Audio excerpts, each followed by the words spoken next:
I'm standing in the area, what's considered by the Jewish people the holiest city in the world, Tzfat.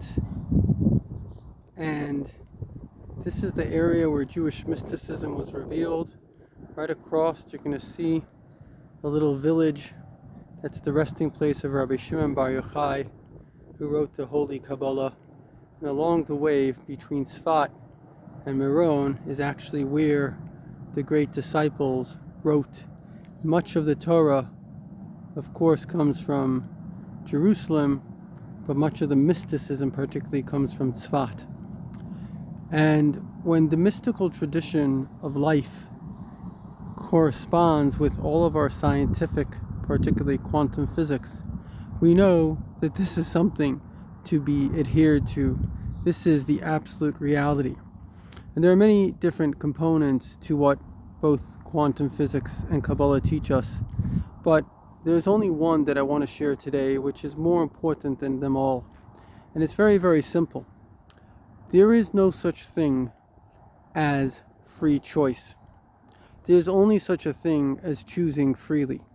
So you may ask a question: if there's no such thing as free choice, how can I choose freely? The answer is remarkably simple. If I tell my child, would you like a candy? Or would you like, I don't know, spinach? So does the child have free choice? No, because the instincts of the child are to take the candy. Did he choose freely? Yes. Because did I force him? No. Was it his choice? Yes. So now we see that you can have both choosing freely without free choice. Then the question is, what's it all about? So ultimately, where science fails because it cannot speak about the purpose, the why, it can only tell us a little bit about what we know, and more importantly about what we don't know. That's what I heard from Dr. Paul Wildman. He has 3 PhDs. He heads the studies of all the universities in Switzerland, and his board sent him around the world. He told me he was the highest paid student in the world to find out all the latest research. And when he came back home, he gave a lecture called The Limit of Human Understanding, because we actually think of science as what we understand. But where science has led us to is the knowledge of what we don't understand. We don't understand how atoms pop in and out of existence. We don't understand how DNA splits. And those two things that I just mentioned are every single thing that you see, that you will interact with forever. The whole world is actually God's video screen, popping in and out of existence exactly as he wants the drama to unfold. And so then once we understand that this is God's story, his story, it's his drama, then we understand that we are part of that drama. And the drama was made in order for us to choose freely. In other words, in order for us, or I should rephrase that, to freely choose. In order to give us the perception of free choice, so our experiences, and if I was a parent and I wanted my kid to eat healthy, I wouldn't force them to eat healthy, because if I did, they would always think that other kids had it better. I would actually give them the choice between healthy and unhealthy. I would tell them to eat healthy, and eventually their own bodies would realize the mistake of eating unhealthy, and they themselves would want to eat healthy. And God, the Creator, did the same. He gave us free choice. He gave us all of these different components. He gave us the good and he gave us the bad. And he says to us in the Torah, the Bible, this is what is good. And as we go through life, and as our bodies and our instincts choose what is evil, and as those things become bad for us, and as we seek the truth, and as we seek a life of meaning and purpose, then we automatically gravitate to where God is. And that's where the world is today. Over 62% of the world believe that they have a personal relationship with God.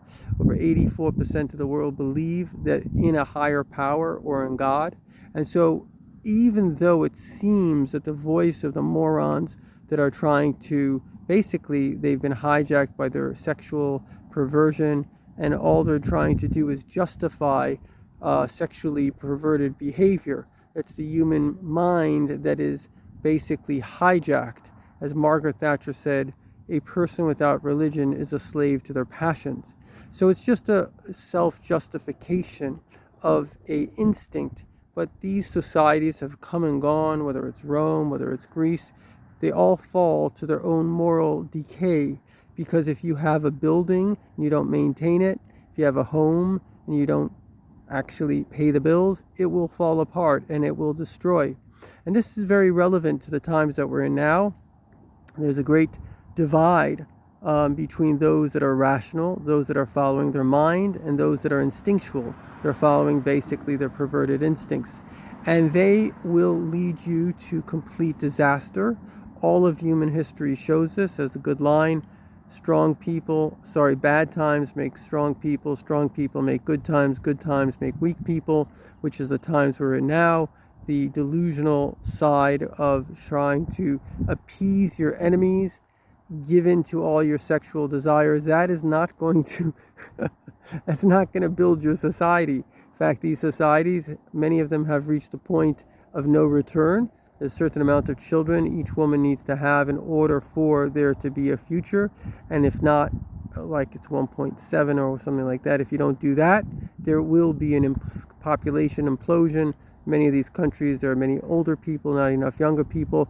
These countries, civilizations that existed for thousands of years are destined within 100 years to disappear because they're basically body and instincts took over their mind and soul. And so we now get to have the luxury of 5,880 how many years? Yeah, in 85 years of hindsight. They say hindsight is 20/20. We can look back at all of history and say, well, we're not going to be the fools that don't freely choose. We're going to be the people that do freely choose. In order to freely choose, you have to look at the options. You have to look at all of the options and say to yourself, if I could do all of the options that are available in the world, what would I do? And if you don't know what you would do, then you have to seek the truth. As the previous Rebbe said, the truth comes to those who seek it. So have a wonderful seeking moment, and I really pray and hope that you come to the truth and that you live your life, a life that you could be proud of, a life that will move our world forward. Please feel free to check out more wisdom on my blog, KabbalahWisdom.org.